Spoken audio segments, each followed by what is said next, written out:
For the next 7 days, I'm only eating Michelin food, but I'm doubling my budget every single day. Today, I'll be starting with $25. Tomorrow, I'll have $50, then $100, $200, $400, $800, and by the final day, I'll have $1,600 to spend on a single Michelin meal. I've always wondered if food gets better the more expensive it is, so today, we're gonna find out. Starting with my first meal at Jeju Noodle Bar. Jeju Noodle Bar is the first and only noodle bar restaurant in the United States to have a Michelin star, and it's also my only meal of the day since it's all I can afford. Hi, how you doing?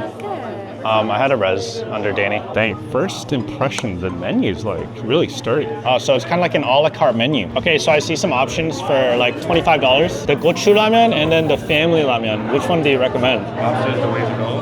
Well, lobster's out of my budget though. So I was actually thinking of doing the gochu ramen. With the $25 budget, I had just enough to get one of the cheapest things on the menu. Thankfully, my budget doubles over the next 7 days, but first, let's see what this Michelin level ramen is all about. That is a crazy looking ramen right here. Look at the size of this pork belly, it's so bad, insane. Let's try it though. That's crazy how good it is.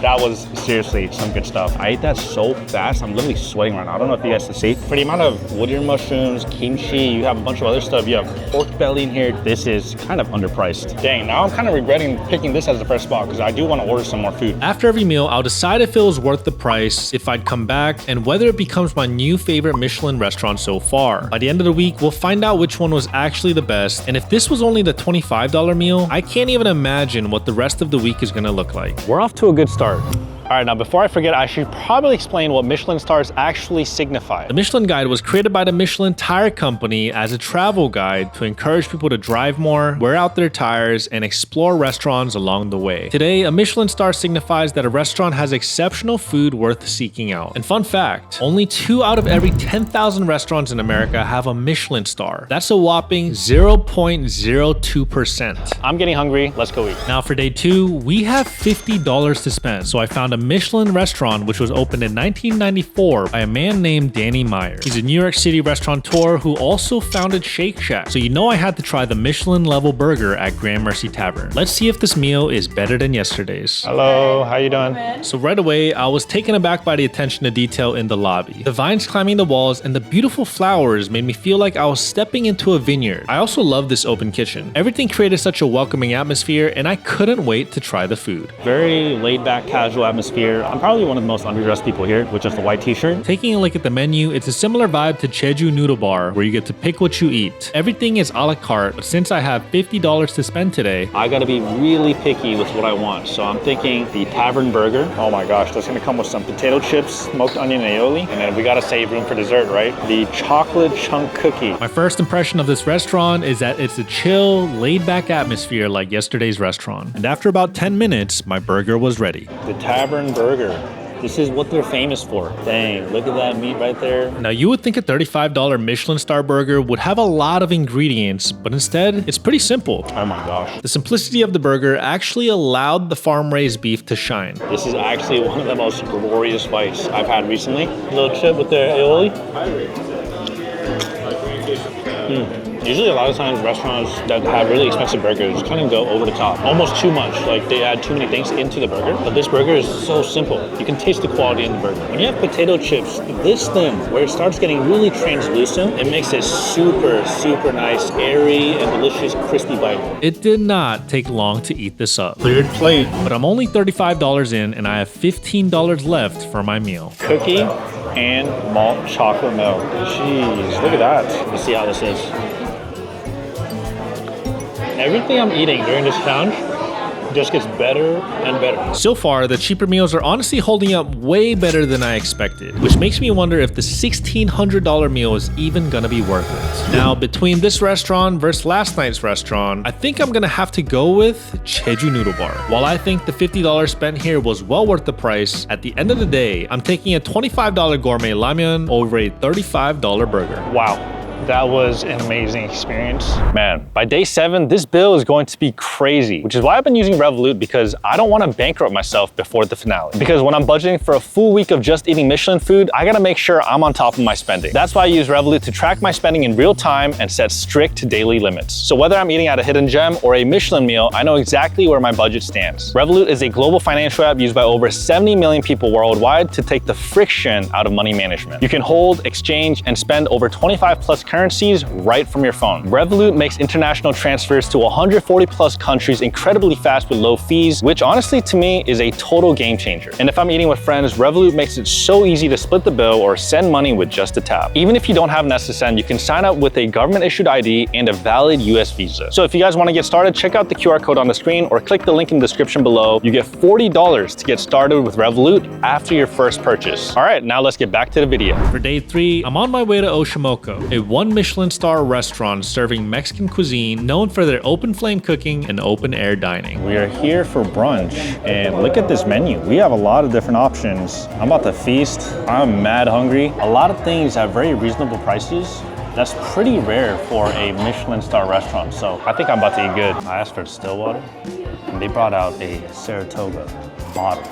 This is expensive, yo. And it didn't take long for the first dish to get here. Oh, dang, look at that. This is the famous tuna tostada. This is their famous blue corn tostada topped with soy marinated tuna, avocado puree, radish, and a spicy and nutty salsa matcha. The food was excellent and the staff was super friendly too. Just how good it was, you know? I know, this is one of my favorites here. It's like the best. That is one of the best tostadas I've ever had, man. The thing is about Michelin restaurants, there are actually not many Mexican restaurants that are Michelin starred. So the fact that they serve very approachable food while elevating it into something that earned a Michelin star is pretty impressive. Wow, thank you so much. This is the arrachera flank steak tacos. That is crazy. I'm not gonna lie, that's like a serious taco right there. The steak tacos are probably one of my favorites for sure. Right when I thought the meal couldn't get any better, they brought out my next plate. Pink moon oysters, half dozen. It's a pancake. Oh man. This is what they're actually known for apparently. And after the pancakes, sadly my budget is done for today. I even went a little over because I forgot still water wasn't free. The menu was full of foods people already know, but flavor-wise, everything was taken to a whole different level. The tostada was the clear standout, the tacos were incredible, and for $100, this was the first meal where I actually felt like I got to feast. So after 3 days, Oshimoko is my new #1. It had the best balance of price, variety, and experience so far. Now before we head out, one final bathroom check. The bathroom is like a club, bro. Got the disco ball and everything. One of the other things I also really liked was the fact that a lot of it was small plates that were shareable. So going to this restaurant with friends would have been really nice, but you know, sadly it was just me today. But now, tomorrow, I gotta get ready for the $200 meal. Not gonna lie, those pancakes really knocked me out, but they were still good though. Yeah, I think I'm just gonna stay in bed for the rest of the day. Okay, so for the first 3 spots, they were all a la carte options, which actually saved me and helped me stay under budget, which is kind of crazy to say because we got $26 tacos and a $34 burger. But that's the thing, we're not talking about any other taco or another burger. While Michelin prices are higher, you're paying for the extra mile they go to make the food and experience that much better. From sourcing to techniques like wood-fired cooking, handmade components, service, and the intention of every decision in the kitchen. That to me justifies a lot of Michelin starred prices. And speaking of prices, the next place is a whole lot fancier, so my usual t-shirt won't cut it. So I have to upgrade to something nicer for tonight. I waited till like 8:30 p.m. to eat today, so you already know I'm ready. Tonight I'm eating at Oijumi, a 1 Michelin star restaurant known for blending Korean flavors with modern French techniques. This place has a $150 tasting menu that I am very excited to try. I had a reservation 8:30 under Danny.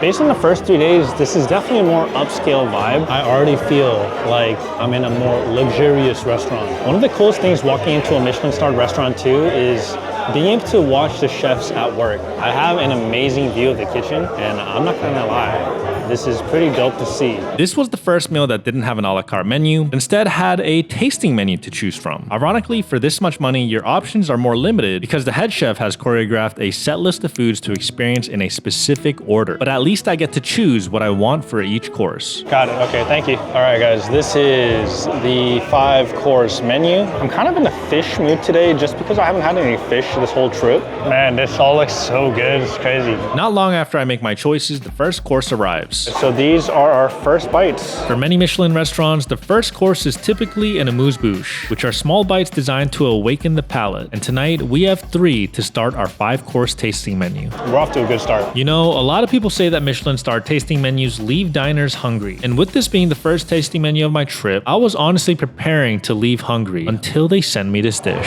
So we have a little compliment from chef. Thank you so much. Now, this was not included in the 5-course menu. This is actually a compliment from the chef. Hi there, how are you? How you doing? Thanks for coming in. How's everything been tasting so far? Everything's great. Yeah? Yeah, I didn't expect a table like this. Like, literally, I could watch you guys in the kitchen. We did a little bit of research. We wanted you to have a good view. Okay. Some Michelin restaurants will research their guests to add to the experience. So when you put your name down for a reservation, they'll do a little background research on you to customize your dining experience with them. And I guess because I'm a food guy online, they wanted me to try more food. It's sweet, it's spicy at the same time. Also really, really savory. Seriously, that was fire. Yeah, thanks for that. With this supplemental oiji bowl, we are 3 courses in, which means I have 2 courses left. Next up is their kalbi dish, which is traditionally a Korean-style short rib. That kalbi is so good. It's literally just buttery. Wow, that looks really good. If you guys don't know, bingsu is a very traditional Korean dessert, and they just elevated it to the max. So our friend did say to go all the way down to the bottom. Gotta get a little boba in there. Wow. And I thought that was it. Phenomenal night. I'm ready for the bill, right? Turns out they had other plans. I thought we were done. Yeah, we were. Oh, okay. I don't know what's going on, but we got 2 complimentary dishes so far. So this is a chapsal donut with a pine nut ice cream. Let's dig in. Literally so fire. Now I see why they brought this out. They wanted me to try it. All right, guys, the moment of truth. $199 before tax and tip, right underneath our $200 budget. That was really surprising. The one thing that I'm noticing is the rise in Korean food in the Michelin food scene. And as a Korean myself, honestly, it makes me pretty happy. The $150 tasting menu gave me a real taste of what a Michelin experience is like. From the quality of each course to how thoughtful the service felt, Oijimi is my new #1. One of the things I will say though, without somebody to eat with, low-key, it's kind of depressing. I need to call my wife. I wish you were here with me. You wanna come up to New York to join me? Wait, really? Yeah, I'll get you a train ticket and everything. Just come up and then join me, okay? I'll take you somewhere nice. I'll see you soon. All right, guys, we are on day 5 now. We are heading to the Modern, our $400 Michelin-starred meal. On day 5, we're dining at our first 2 Michelin-star restaurant, and first impression is how pristine this operation feels. I loved everything about last night's meal, and I thought it was fairly priced. Now let's see if this meal justifies the $345 price tag. I'm gonna be your captain tonight. I'm Okay. just curious if you're ready to head into the kitchen. Yeah, I'm ready. Follow me. I'll just let everybody know you're here. Don't mind me. Kitchen tour! To meet the budget, I booked their kitchen table experience, which costs $345 per person. You get to sit right in the middle of action and see the whole kitchen at work. I just feel like a VIP. This kitchen table experience can seat definitely 1, 2, 3, 4 comfortably. Wow, whoever wrote this, that looks nice. Good handwriting, good drawing skills. One of the really cool observations is everybody kind of has their own station. They have their own responsibilities, and the responsibilities are all delegated. We're starting with 2 bites for our amuse-bouche. Hiramasa sashimi with sugar snap peas and a crispy ham and cheese. So this is our second course of our meal. Chilled lobster, shiso, and green radish. If you look underneath the radish, it's actually a lemon, and somehow it tastes really good. My third course is a dish called eggs on eggs on eggs, where you have 3 different types of eggs in an egg-shaped bowl. So far, I'm really enjoying the meal, but eating on a kitchen table this big alone makes me feel bad for taking up this many seats from the restaurant, and honestly, it feels a little awkward. What is this? So we like to give you a little something to do. So this is a Polaroid camera. We've loaded it up with 10 pictures that you can use during your time with us tonight. The only rule is that we ask you to leave one for the end because we'll have a surprise waiting for you, okay? Okay, all right. They didn't have to do this, but they literally brought out a Polaroid camera. I don't know if they could sense the discomfort, but the Polaroid camera definitely made me feel more comfortable. This is a Portuguese sea bass, a striped sea bass. Can I take a picture of you? You see the crispiness on the skin? Super good. The fish is just so buttery and so good. Even the bread. Wow. The white asparagus dish. They did something to this white asparagus to almost make it look translucent. That just shows me that there's a lot of technique involved. That looks like a serious meal right there. Wow, what is this? This is roasted Australian lamb wrap. That is crazy. Loki, I think this has got to be my favorite bite so far. Honestly, I had a really good time so far during the savory courses, but now, time for dessert. Oh, we have more? There's more. Oh my God. Last couple bites. I am stuffed, but I still feel like it all would have been better if I wasn't alone. But we're not done yet. I think there's one more surprise. To cap off the meal, the chef invited me to take a picture with the kitchen staff. Despite feeling alone, they really made me feel welcome and seen. Ready, guys? 1, 2, 3. Whee! Surprisingly, the bill came in below my $400 budget. Oi Jimmy gave me my first real taste of a Michelin tasting menu, but the Modern took that experience to a 2-star level. This was the most memorable meal so far, and for that reason, the Modern is my new #1. Honestly, leaving that place, I feel like I just left a show. It didn't even feel like service. It felt like some sort of orchestra. Honestly, a bit of a shame that I had to dine by myself. I wish I brought my wife. But that's about to get better because before today's meal, I have to pick up my guest. I think I see her. Hello. With an $800 budget today, we went to 11 Madison Park, a 3 Michelin-starred restaurant famous not just for the food, but for creating almost impossible hospitality moments. So we decided to test if the legend was still true. This must be it. For multiple years, this was rated the world's best restaurant, and we can tell. Immediately, when we got to our table, we were presented with some goodies I ordered online beforehand. Oh yeah, these are the ones I bought online. Okay, so we have 11 Madison Park, dark chocolate, and guess it. It's too fancy to say, right? How are you both tonight? We're doing great. And what's bringing you in tonight? We have our first baby on the way. Congratulations. Yeah. Fabulous. Well, welcome in. Thank you you for celebrating with us. First bite's on the way. Okay, let's talk about our first impression so far. I love how open it is. Yeah. It's like a very open dining area. I can definitely feel a lot of eyes on me.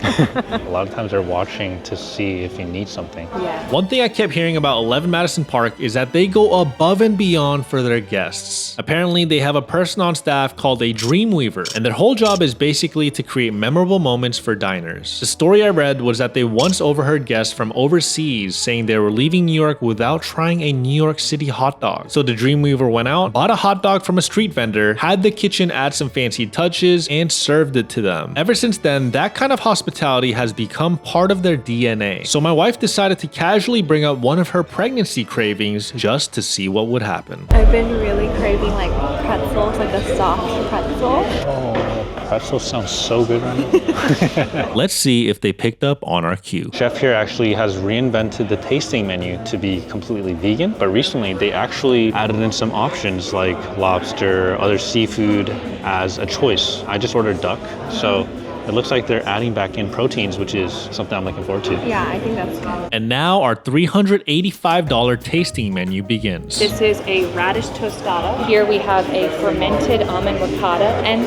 fresh lettuces brushed with an herb vinaigrette. Our meal began with some vegan bites that I was pleasantly surprised by. It bursts in your mouth, kind of like caviar almost. I really like this. But what I found most interesting was the sunflower butter presentation. Now, as the server came to clean our table for the next course, we tried hinting at my wife's cravings. You wanted a pretzel thing, right?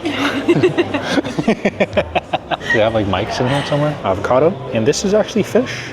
Fluke. As we got deeper into our meal, some ingredients I didn't even recognize. There's like something spicy in here too. I think it's pretty good. Clean plate. All right, we got through without any casualties on our white tablecloth. Oh, lovely. Thank you. I feel like dining here, even my language is changing. I'm saying words like lovely.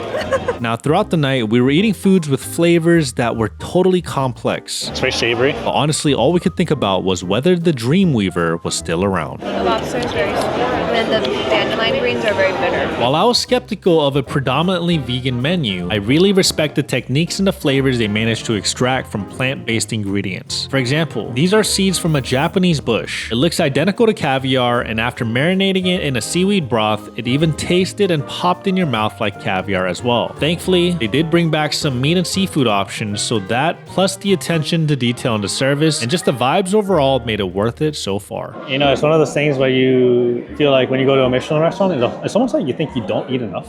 Yeah. But you do eat a lot. And when you space out the meals like this is almost a 3-hour experience, you know? Yeah. The food's expanded in your stomach. You end up being really full. At this point, I understood why the food was expensive, but then they did something that made the meal feel less like dinner and more like a full experience. They invited us into the kitchen. So these are the non-negotiables for EMP. How's everything going? Good? Good. Enjoying? Chef, thank you so much. Yeah. Of course. It's amazing. 1, 2, 3. Win! There you go. Thanks so much, Chef. And that's when the price started to make sense. The food was impressive, but the real value was how personal the night felt. They remembered why we were there. Oh, that's so cute. Wow, this is the logo, right? They listened to what my wife was craving, and somehow a $385 tasting menu ended with pretzels. That's actually kind of crazy. There we go. Prepaid total. And we have a gratuity. Okay, so we did go a little bit over budget, but it was worth it, especially with the chocolates we got to try. All right, we have our sesame tahini pretzel here. It's their logos, do you see? This better blow me away.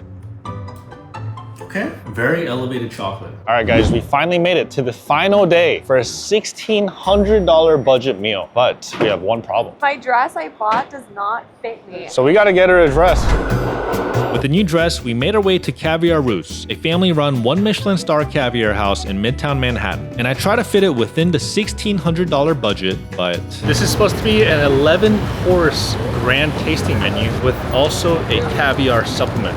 So I believe it's about $9.75 per person, and then the caviar supplement is $400 on top of that. Oh my goodness, that's crazy. like yesterday, we're getting an accompanying drink for every course. And what makes this place different is how they divide up the different courses. Oh, so the caviar tasting is in the lounge, and then we go to the dining room for the rest of the courses. We'll see what that lounge looks like later, but the first part of this meal is in a more casual bar-style seating arrangement. I really like this setting. My wife, not so much. I feel like I'm in a, very like luxury room. I just love the lighting and everything. Thank you. What? These must be 5 different caviars? 5 different caviars. Wow. I didn't even know there was this many different types of caviar, actually. Yeah, so caviar comes from sturgeon, then there's many different types of sturgeon. You have these first 2 spoons are a Cetra sturgeon. You can't beat it. The next sturgeon we're gonna have is Savruga. All right, here we go. I'm just gonna eat it all in one bite.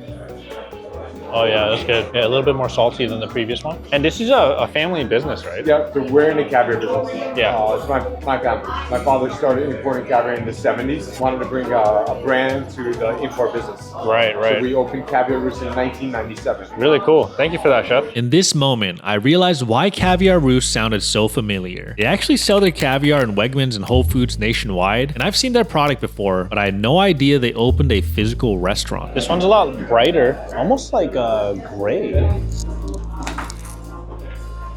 A lot more of a subtle brininess. Next sturgeon you're having is Siberian sturgeon.